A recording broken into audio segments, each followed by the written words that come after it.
So there we go. So we'll move on to cameras. And one of the things with the 4K system is if you read what's it, ITU Rec 2020, I think it's called, that we've actually moved up on the we've moved the gamut up quite dramatically into the green direction. This is Rec 709, which is what HD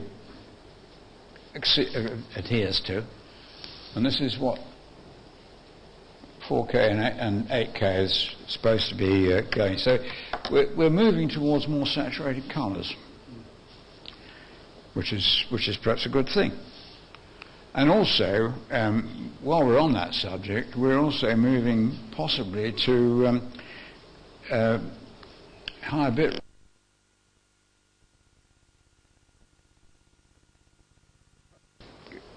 Has certain ramifications when you're shooting. That you're not into the clipping so easily. Right. Well, let's have a look at cameras, because this is sort of fairly critical. Perfectly standard optical block with 3 CCDs on them, and off they go to be processed. And now we introduce the single chip arrangement with what is called a bare filter. So underneath there is a CCD, and on top are 2 green, a blue and a red filter, and signals come out from the chip accordingly. Now you get a slight loss of color resolution. You might think, oh well, it's only a quarter of the resolution, but in fact, because you've got green, you can do things and get the green back, and you see you've got twice the number of green sections as you have red and blue. And bearing in mind that we've been going for red minus Y and B minus Y half the resolution of the luminance channel, then it's all working in the right direction. So let's go to a simple camera, and these go at all sorts of prices from, I think, the black version, which is the one which goes to 4K at 15 frames, is available from Amazon for about 280 quid. Other people charge rather more, but there you go. So that's the sort of entry level. If you're into skateboarding and all these wonderful things, and you want to see it in 4K, well, there you go. Not a lot of money. This is the Panasonic DSLR and its appropriate docking station. The point to note is if you buy these separately, it'll cost you a lot more than 2K. About 2.5 or 2.7 separately. There's the Blackmagic production camera, 4K, and to buy that it's about £2,600. Well, I have seen it slightly cheaper than that, depending where you go. But you've got to get a lens, and there's all sorts of other bits and pieces which you've got to get. You don't think you'll get away with £2,600, because you won't. You might have a lens, of course, but you might have to pay at least the price of the camera for the lens, and the lenses go up from up to 20K or something like that.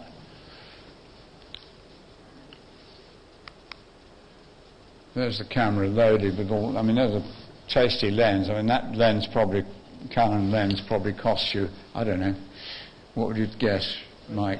20,000. Yeah. So it's cameras are cheap, but the lenses are dear. Right, what have I done? Have I turned it off? Oh dear. Oh, that's it. Okay. Now, Sony have come out. Just one point before you leave the Blackmagic. The battery is internal, and it only lasts 20 minutes. Oh, good point, Mike. Thank you for pointing that out.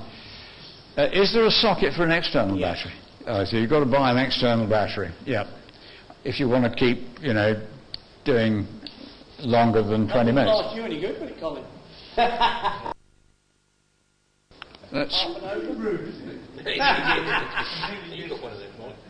This little Sony is about £1,600, but it's not yet in 4K. They claim they're going to give you a 4K upgrade. Yeah. So we shall see. There's the Z1000, which I think is about 5K. Yeah. And you've got the various ranges of frame rates it will do. And you notice you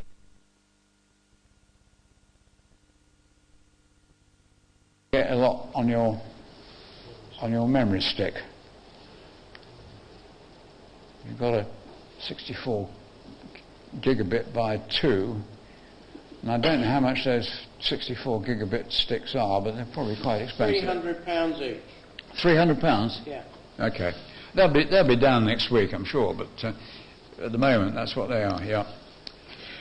Okay, there's the Black Magic Ursa. That's XAVC recording, which is a short GOP structure, and that gives you more bits per frame. In other words, more iframes. Yes. The long GOP structure version of that is due at summer, but hey, we're just coming into autumn, so it's overdue. Okay. So don't go to IBC looking for it? No. No, okay. Monitoring. Now, Atomos, who's a company I hadn't even heard of 2 or 3 years ago, it's an Australian lot, as are Black Magic. And they produce this Shogun 4K recorder, which is, I think, about £1,200. Oh, that wasn't very good.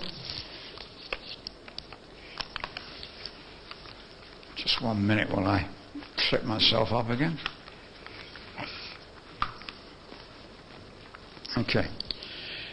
Yes, I think about £1,200 for that fellow, but it's got a monitor on it. You can, all the sort of stuff you need, and record and play and buttons and all that sort of stuff.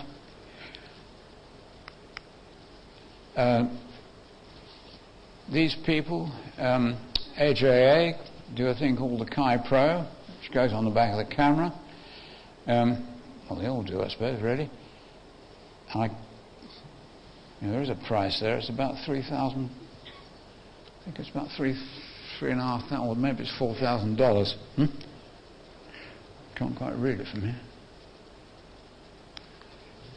3,995, I think it says. Yeah, that was dollars, wasn't it? Yeah. And then you've got the Black Magic again, who do the Hyperdeck Studio Pro, which is which is 2 plug-in SSD cards, and they do a single one, but that single one doesn't go up to 4K, whereas this one is claimed to go to 4K. And the idea is you finish recording on one, run out of space on one, it automatically carries over to the next one. And there's the price, $14.19. Black Magic Thunderbolt interface if you're going the Apple route. Just by way of thing, Black Magic do a quite convenient dual monitor, which is I'm not sure that it really goes to 4K. They're a bit. I don't think that does. Anyway, it's a waveform and it's got all sorts of things on here. It's got obviously the picture monitor. It's got a vector monitor, and that could be audio. 8 channels of audio. Okay. It's more than that, actually. Yes, that looks like about 12, doesn't it? Yeah. Yeah. No, switching and combining. Black Magic, again, they seem to be doing everything these days. they've come up with this ATM Blackmagic switcher in 1U, even with a little picture monitor on the front, which just lets you check your sources. Now, the beauty of this fellow is you can control it from a laptop, or if you're well heeled, you can buy not the Ross fellow, but you can buy a tasty control panel. There's one about 3.5, and I think there's another one about 7. So that you've got a fair bit of choice with that. You could start off with a sort of entry-level thing with this fella, and then move on to get a proper sort of production desk, if you like. Ross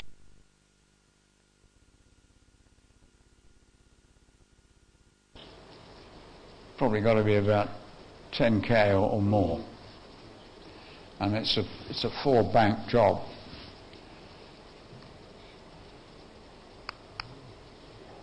So we have editing, and Lenovo do a laptop which is here we are, which is suitable for editing. It's got 16 gig of RAM, processor, and I think it's got a 4K screen as well. Yeah, it's a UHD screen. Whereas that's an HP desktop. What's the price of that? That fully loaded would be about 6,000. Right. So you're looking at money. Especially with those red decoders in as well. They're extra. Yeah. Okay. Like if you compare this stuff with the stuff 20 years ago, it's peanuts. Yeah, it is. Oh yes, yes. £100,000 edit suites. Yeah, exactly. Yeah, yes, absolutely. And this is a piece of software which Mike will tell you about, which you ply him with beer or whatever. It seems to work very well, and it'll go up to 4K, and I presumably do all sorts of other things as well. Might even fill your timesheet out. I don't know. And I've just my toe in the water is buying this 4K 28-inch Dell computer monitor, which seems very tasty. Now, that's a picture from. Actually, it's a Blu-ray of Hugo, which is a 3D film. Just to put a picture on the screen, you know. Now we come to 30p only, isn't it, on UHD? Sorry? 30p only. Yes, Yeah. yes, that could be a limitation. Yeah. Yeah. But it's got HDMI only in, and I think it's Thunderbolt or one of the other fellas. What did that set you back? What did that set you back? What cost was it? Oh, I paid $430, I think. And you know, considering the last big computer monitor I bought was a few years ago, and that was about the same price. That was just an ordinary 1920 by 1200. So there you have a curved screen, Samsung 3D display. Well, it doesn't matter if it's 3D. I mean, if we're looking at 4K at the moment, 6,500.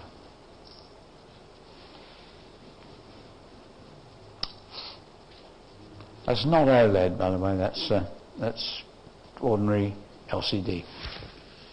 I'll have two. Okay.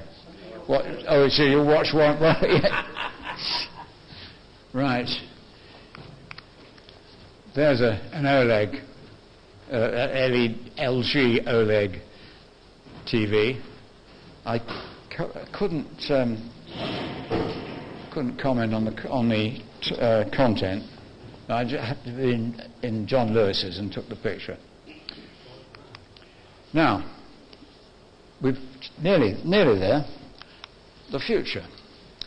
Now this is the NHK 8K camera sensor. And that's basically what it looks like inside. And just to sort of whet your appetite, there is a small 8K camera. It's even got Steadicam. Oh, bloody hell, what's the matter with me? What have I done? Dropped out PowerPoint. Oh dear. I've gone over the end, haven't I? Into presentation. Well, I've got it down there. Have you got up here? Slideshow. That's the one. Right. Where's the... Sorry about this, chaps.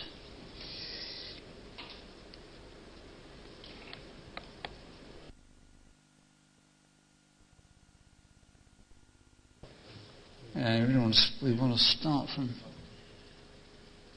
Yeah. Oh, well, I know what I'll do. We'll start from first slide, and then we'll go backwards. Why does it want to go back? I don't know.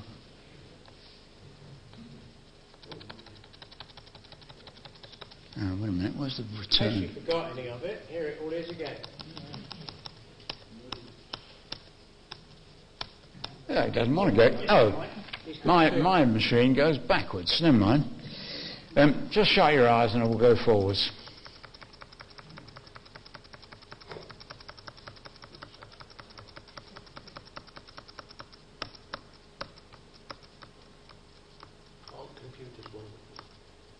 Absolutely. Yes, so that's the thing. There's an article in the SMPTE journal about this particular camera, and it's quite tasty.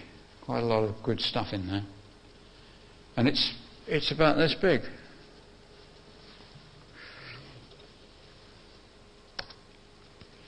So, if you want to go any more information about these things, go to IBC. You've still got time to book an airline ticket and find a hotel, probably. So there we are.